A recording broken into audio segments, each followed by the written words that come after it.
എല്ലാവർക്കും സ്വാഗതം. ഈ റിവ്യൂ ഇഷ്ടപ്പെടുവാണെങ്കിൽ ഒന്ന് ലൈക്ക് ചെയ്തും സബ്സ്ക്രൈബ് ചെയ്തും സപ്പോർട്ട് ചെയ്യണേ. അപ്പോൾ ആദർശിന് ഉറക്കം വരാതിരിക്കുവാണ്. അന്നേരം നയന അടുത്തോട്ട് ചെന്നിട്ട് ചോദിക്കുന്നുണ്ട്, ആദർശേട്ട കിടക്കണ്ടേ എന്ന്. അന്നേരം എനിക്ക് നാളത്തെ കാര്യം ഓർത്തിട്ട് ഉറക്കം വരുന്നില്ല എന്ന് പറയുമ്പം, എനിക്ക് ജയിലിലേക്ക് പോകേണ്ടി വരുമോ ആദർശേട്ട എന്നിങ്ങനെ ഭയങ്കര വിഷമത്തോടെ ചോദിക്കുവാണ് നയന. അന്നേരം ആദർശ് പറയുന്നുണ്ട്, അങ്ങനെ എന്തെങ്കിലും സംഭവിച്ചിട്ടുണ്ടെങ്കിൽ ഈ വീട് ഒരു മരണ വീടാവുമെന്ന്. ഇവരിങ്ങനെ സംസാരിച്ചുകൊണ്ട് നിൽക്കുന്നേക്ക് അങ്ങോട്ട് ദേവയാനി വരുന്നു. അന്നേരം ദേവയാനിയോട് ചോദിക്കുന്നുണ്ട്, അമ്മ എന്താ ഉറങ്ങാത്തതെന്ന്. അന്നേരം ദേവയാനി പറയും, ഇന്ന് എനിക്ക് ഉറക്കം വരത്തില്ല. ഞാനിന്ന് ഒരുപാട് നാണം കെട്ടാണ് അനാമികയുടെ വീട്ടിലോട്ട് പോയത്. അവളോട് റിക്വസ്റ്റ് ചെയ്തു. അതുകൂടാതെ അവർ പറഞ്ഞ തുക കൊടുക്കാമെന്ന് സമ്മതിച്ചു. അതുപോലെ അവരുടെ വക്കീലിനെയും ഒക്കെ പോയി കണ്ടതാണ്. ഇനിയും എനിക്ക് ജാമ്യം കിട്ടിയില്ലെങ്കിൽ അതിനെപ്പറ്റി എനിക്ക് ചിന്തിക്കാൻ പറ്റില്ല എന്നൊക്കെ ഇങ്ങനെ വളരെ വിഷമത്തോടെ പറയുന്നു. അന്നേരം ആദർശ് ആശ്വസിപ്പിക്കുന്നുണ്ട്, അമ്മ ധൈര്യമായിട്ടിരിക്കുക, ജാമ്യം കിട്ടും, അമ്മ പോയി കിടന്ന് ഉറങ്ങിക്കോ എന്ന് പറയുമ്പോൾ, ഇന്നിപ്പോൾ ഈ വീട്ടിൽ ആർക്കും ഉറക്കമൊന്നും വരുമെന്ന് എനിക്ക് തോന്നുന്നില്ല എന്ന് പറഞ്ഞിട്ട് ആകെ വിഷമിച്ചാണ് ദേവയാനി കയറി പോകുന്നത്. അത് കണ്ടിട്ട് ആദർശ് പറയുന്നുണ്ട്, ഏതായാലും അവളെ വെറുതെ വിടാനൊന്നും ഞാൻ ഉദ്ദേശിച്ചിട്ടില്ല. എൻ്റെ അമ്മയെ കൊല്ലാൻ നോക്കിയവളാണ് അവൾ. അതിനുള്ള ശിക്ഷ ഞാൻ അവൾക്ക് കൊടുത്തിട്ടില്ല. പക്ഷേ ഇനി ഞാൻ കൊടുക്കും. അവളെയും അവളുടെ അച്ഛനെയും ഒക്കെ തല്ലി ചതയ്ക്കും ഞാൻ. എൻ്റെ അനിയൻ ഒന്ന് തല്ലിയനല്ലേ ഇപ്പോൾ ജയിലിൽ പോയി കിടക്കുന്നത്. ഇങ്ങനെയാണെങ്കിൽ ഞാനും പോയി ജയിലിൽ കിടക്കും എന്നൊക്കെ പറഞ്ഞ് ഭയങ്കര ദേഷ്യത്തോടെ സംസാരിക്കുന്ന ആദർശിനെയാണ് കാണിക്കുന്നത്. പിന്നീട് നന്ദുവിനെ കാണിക്കുന്നുണ്ട്. നന്ദുവിന് ഉറക്കം വരുന്നില്ല കേട്ടോ അനിയുടെ കാര്യം ഓർത്തിട്ട്. നന്ദു ഓർക്കുവാണ് അന്ന് റെയിൽവേ ട്രാക്കിൻ്റെ ഫ്രണ്ടിൽ നിന്ന് പിടിച്ചു വലിച്ച് രക്ഷപ്പെടുത്തിയില്ലേ, ആ സീനൊക്കെ ഓർക്കുവാണ്. എന്നിട്ട് നന്ദു മനസ്സിൽ പറയുവാണ്, ഇനിയിപ്പം അവൻ ആരുടെയെങ്കിലും വാക്ക് കേട്ടതിനെ ഉപേക്ഷിച്ചാലും ഇനി ഒരിക്കലും എൻ്റെ മനസ്സിൽ നിന്ന് അവൻ പോകില്ല. ഒരു കാമുകൻ്റെ സ്ഥാനത്തും ഭർത്താവിൻ്റെ സ്ഥാനത്തും ഒക്കെ ഇനി അവൻ മാത്രമേ എൻ്റെ മനസ്സിൽ കാണൂ എന്ന് നന്ദു ഇങ്ങനെ മനസ്സിൽ പറഞ്ഞ് ഉറപ്പിക്കുന്നുണ്ട്. പിന്നീട് വേണുവിനെയാണ് കാണിക്കുന്നത്. വേണുവും വക്കീലും ഒക്കെ ഭയങ്കര സന്തോഷത്തിലാണ്. അവർ വീട്ടിലേക്ക് വരുന്നു. എന്നിട്ട് വക്കീൽ പറയുന്നുണ്ട്, ഞാൻ ഏതായാലും ഒരു 10 കോടി രൂപയ്ക്ക് കാര്യങ്ങളൊക്കെ ഡീലാക്കിയിട്ടുണ്ട്.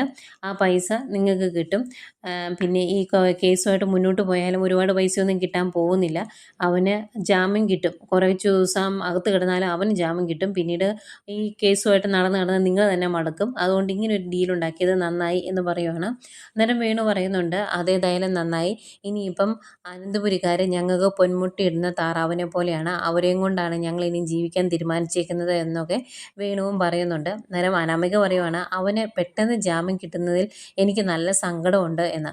അന്നേരം വക്കീൽ പറയുന്നുണ്ട്, ഞാൻ പറഞ്ഞല്ലോ അനാമിക, ഈ കേസുമായിട്ട് മുന്നോട്ട് പോയാലും നമുക്ക് വലുതായിട്ടൊന്നും കിട്ടാൻ പോകുന്നില്ല. അവർക്ക് ഇഷ്ടം പോലെ പൈസ ഉള്ളതുകൊണ്ട് കാലങ്ങളോളം അവർ കേസ് വാദിക്കും. നമ്മളായിരിക്കും മടുക്കാൻ പോകുന്നത്. അതുകൊണ്ട് ഈ ഒരു ഡീല് നല്ലതാണ് എന്ന് തന്നെയാണ് ഞാൻ പറയുന്നത് എന്ന് പറയുമ്പോൾ, എങ്കിൽ വക്കീൽ ഇപ്പോൾ പറഞ്ഞ പോലെ തന്നെ കാര്യങ്ങൾ മുന്നോട്ട് നീക്കിക്കൂ എന്ന് പറയും.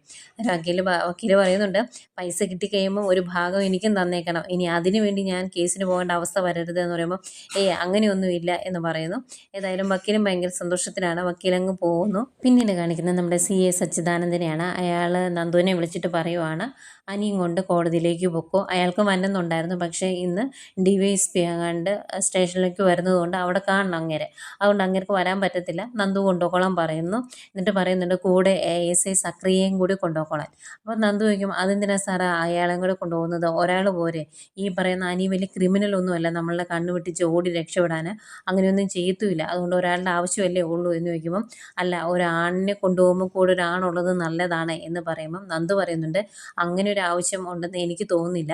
ഇവിടുത്തെ ക്രിമിനലുകൾ ഒന്ന് തർപ്പിച്ച് നോക്കിയിട്ടുണ്ടെങ്കിൽ മുട്ടുപിറയ്ക്കുന്ന പോലീസുകാരാണ് ഇവിടുത്തെ ASIയും ബാക്കിയുള്ള പോലീസുകാരും. അവരുടെ മുമ്പിലൊന്നും ഞാൻ ഇതുവരെ തല കുനിക്കാൻ പോയിട്ടില്ല എന്ന് പറയുമ്പം സച്ചിദാനന്ദൻ പറയുന്നുണ്ട്, അതാണല്ലോ എനിക്ക് നന്ദുവിൽ ഒരു ഇഷ്ടം തോന്നാനുള്ള കാരണം. അതിൻ്റെ പേരിലാണല്ലോ ഞാൻ നന്ദുവിനെ ആരാധിക്കുന്നത്. ഏതായാലും ഇപ്പം ഞാൻ പറഞ്ഞ പോലെ നടക്കട്ടെ എന്ന് പറയും. ആയിക്കോട്ടെ എന്ന് പറഞ്ഞിട്ട് നന്ദു അവിടെ നിന്ന് പോരുവാണ്. അത് കഴിഞ്ഞ് അനിയുടെ അടുത്ത് വന്ന് അനിയെ വിളിക്കുന്നു. അനി കിടന്ന് ഉറങ്ങുമായിരുന്നു. അന്നേരം എങ്ങനെ ഉണ്ടായിരുന്നടാ, ഇന്നലെ രാത്രി നല്ല ഉറക്കം കിട്ടിയോ എന്ന് ചോദിക്കുമ്പോൾ, ഇന്നലെ ശരിക്കും ഉറക്കമൊന്നും വന്നില്ല. പിന്നെ ഞാൻ നിന്നെപ്പറ്റി ഓർത്തുകൊണ്ട് കിടന്നു. ആ ഓർമ്മയിൽ നമ്മുടെ വിവാഹവും ഒരുമിച്ചുള്ള ജീവിതവും ഒക്കെ ഉണ്ടായിരുന്നു. അന്നേരം പെട്ടെന്ന് അങ്ങ് ഉറക്കം വന്ന് ഉറങ്ങിപ്പോയി എന്ന് പറയുമ്പം നന്ദു പറയുന്നുണ്ട്, നിനക്കിതെല്ലാം ഒരു തമാശയാണ്. പക്ഷെ നിൻ്റെ വീട്ടുകാർ നിന്ന് ഉരുകുവാണ്. ആ ഒരു കാര്യത്തെപ്പറ്റി ഓർക്കുന്നില്ലേ നീ എന്ന് ചോദിക്കുമ്പം അനി പറയുന്നുണ്ട്, എനിക്ക് എൻ്റെ വല്യമ്മയെപ്പറ്റിയും ആദർശേട്ടനെ പറ്റിയൊക്കെ ഓർക്കുമ്പോൾ നല്ല സങ്കടമുണ്ട്. പക്ഷേ എന്ത് ചെയ്യാം, തെറ്റ് ചെയ്തു പോയില്ലേ എന്നിങ്ങനെ പറയുക.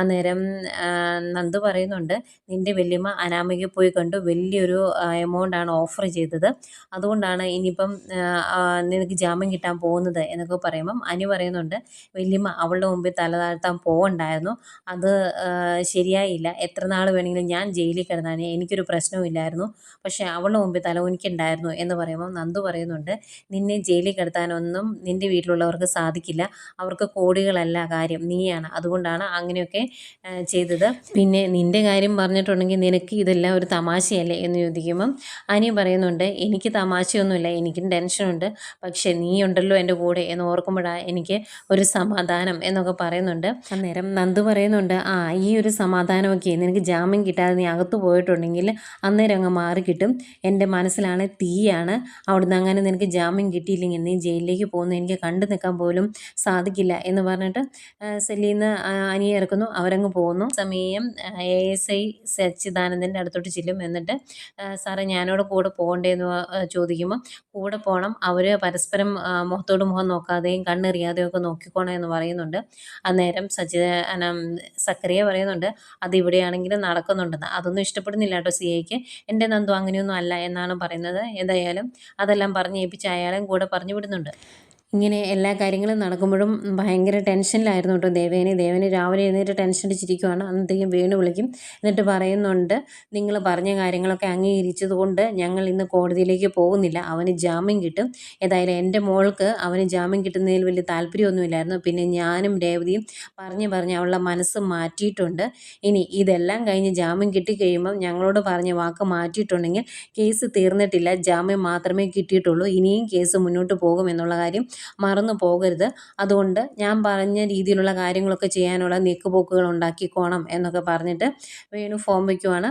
അന്നേരം ദേവേനി പറയുന്നുണ്ട് കേട്ടോ, അതിന് യാതൊരു മാറ്റവും കാണുകയില്ല, ഞങ്ങൾ തരാമെന്ന് പറഞ്ഞൊക്കെ തന്നോളാമെന്ന് ദേവേനി സമ്മതിക്കുന്നുണ്ട്.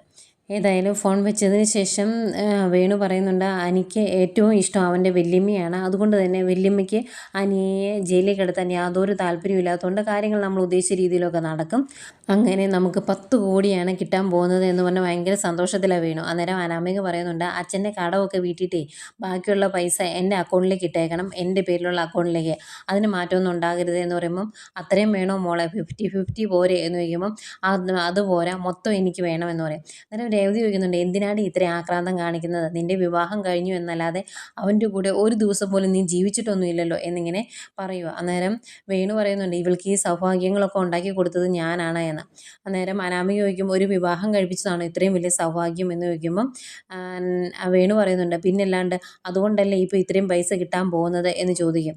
എന്നിട്ട് വേണു തന്നെ പറയുന്നുണ്ട്, അവർ തന്ന മാലയും സാധനങ്ങളൊക്കെ നിൻ്റെ കയ്യിലില്ലേ എന്ന് ചോദിക്കുമ്പോൾ അവർ തന്ന മാലയും താലിയും ഒക്കെ എൻ്റെ കഴുത്തേ കിടപ്പുണ്ട്, ഇനിയിപ്പം ഡിവോഴ്സ് ആവുകയാണെങ്കിൽ ഇതൊക്കെ തിരിച്ചു കൊടുക്കണ്ടേ എന്ന് ചോദിക്കുക. അന്നേരം വേണു പറയുന്നുണ്ട്, എന്തിന് തിരിച്ചു കൊടുക്കുന്നു, അതിൻ്റെ ആവശ്യമൊന്നുമില്ല, അത് വേണമെങ്കിൽ എൻ്റെ കയ്യിലോട്ട് തന്നേരെ, ഞാൻ അത് വിറ്റ് കാശാക്കിക്കോളാം എന്ന് പറയുമ്പം അനാമിക പറയുന്നുണ്ട്, അങ്ങനെ തരുന്നൊന്നുമില്ല, ഏതായാലും ഇവനെ ഡിവോഴ്സ് ചെയ്താലും ഞാൻ വേറെ വിവാഹം കഴിക്കുന്നുണ്ടല്ലോ, അന്നേരം ആ താലി ഞാൻ ഈ മാലയിൽ തന്നെ ഇട്ടോളാം, ഇപ്പം നിലവിലുള്ള ഈ മാലയ്ക്കും താലിക്കും എന്നാ വെയിറ്റാണെന്നറിയോ, താലിക്ക് പോലും 1 പവൻ വെയിറ്റ് ഉണ്ട് എന്നാണ് അനാമിക പറയുന്നത്.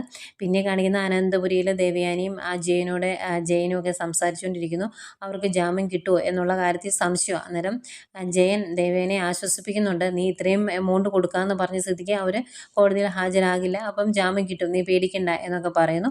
അപ്പോഴത്തേക്കും മുത്തശ്ശൻ അങ്ങോട്ട് വന്നിട്ടുണ്ട്. എന്നിട്ട് ഇത്തിരി കലിപ്പിൽ ചോദിക്കുവാണ്, ഇവിടെ ഒരു സംഭവം നടന്നിട്ടുണ്ടെങ്കിൽ എന്നെ അറിയിക്കരുത് എന്നതാണോ നിങ്ങളുടെ തീരുമാനം എന്നൊക്കെ ചോദിക്കുമ്പോൾ, അച്ഛൻ തീർത്ഥയാത്രയ്ക്ക് പോയേക്കുമല്ലായിരുന്നു, അതുകൊണ്ടാണ് വിളിച്ച് പറയാതിരുന്നത്, പക്ഷേ ഇപ്പം ഇങ്ങനെ അച്ഛൻ അറിഞ്ഞത് എന്ന് ചോദിക്കുമ്പോഴേക്കും അങ്ങോട്ടേക്ക് ജാനകി വരും. ജാനകി പറയുന്നുണ്ട്, ഞാനാണ് അച്ഛനെ കാര്യങ്ങളെല്ലാം വിളിച്ചറിയിച്ചത്, ഇപ്പോഴും എൻ്റെ കുഞ്ഞ് പോലീസ് സ്റ്റേഷനിലാണ്, അവന് ജാമ്യം കിട്ടുമോ എന്നുള്ള കാര്യത്തിൽ പോലും ഇതുവരെ തീരുമാനമായിട്ടില്ല, അതുകൊണ്ട് ഞാനാണ് അച്ഛനെ വിളിച്ചറിയിച്ചത് എന്ന് പറയുമ്പം ജയൻ പറയുന്നുണ്ട്, ഇനി ആ കാര്യത്തിൽ ടെൻഷൻ വേണ്ട അച്ഛാ, ദേവയാനി 10 കോടി രൂപ കൊടുക്കാം എന്ന് പറഞ്ഞിട്ടുള്ളത് കൊണ്ട് അവർ കോടതിയിൽ ഹാജരാകില്ല, ജാമ്യം കിട്ടും എന്ന് പറയുമ്പം മുത്തശ്ശി പറയുന്നുണ്ട്, 10 കോടി പോയാലും കുഴപ്പമില്ല, അവനെ ഈ കേസിൽ നിന്ന് ഊരിയെടുക്കണം, അതെനിക്ക് സഹിക്കാൻ പറ്റില്ല എന്ന് മുത്തശ്ശിയും പറയുന്നുണ്ട്. അപ്പം എന്നത്തെയും പോലെ ജലജ അനിയെ കുറ്റപ്പെടുത്തുവാണ്, അവൻ്റെ സ്വഭാവം ഇതുപോലെ ആയതുകൊണ്ടല്ലേ ഇതെല്ലാം സംഭവിച്ചത് എന്നൊക്കെ ചോദിച്ച് കുറ്റപ്പെടുത്തുമ്പം മുത്തച്ഛൻ ചോദിക്കുന്നുണ്ട്, അവൻ്റെ സ്വഭാവ ഗുണത്തെ പറ്റിയല്ലല്ലോ നമ്മളിപ്പോൾ സംസാരിച്ചുകൊണ്ടിരിക്കുന്നത്, അനാമികയെ അവൻ തല്ലിയതിനെ പറ്റിയല്ലേ എന്ന് ചോദിക്കുമ്പം അങ്ങനെ ചെയ്യാൻ പാടില്ലായിരുന്നല്ലോ എന്നിങ്ങനെ പറയുവാണ്. അത് കേൾക്കുന്ന മുത്തച്ഛൻ കലിപ്പിലാകുന്നുണ്ട്. ഏതായാലും അങ്ങനെ ദേഷ്യത്തോടെ മുത്തച്ഛൻ നിൽക്കുന്നതേക്കും ജാമ്യം കിട്ടി ആദർശം നയനയും അനിയും കൂടെ കയറി വരുന്നതും കാണിക്കുന്നുണ്ട്. ഇത്രയൊക്കെ കാണിച്ചുകൊണ്ടാണ് ഇന്നത്തെ എപ്പിസോഡ് അവസാനിക്കുന്നത്.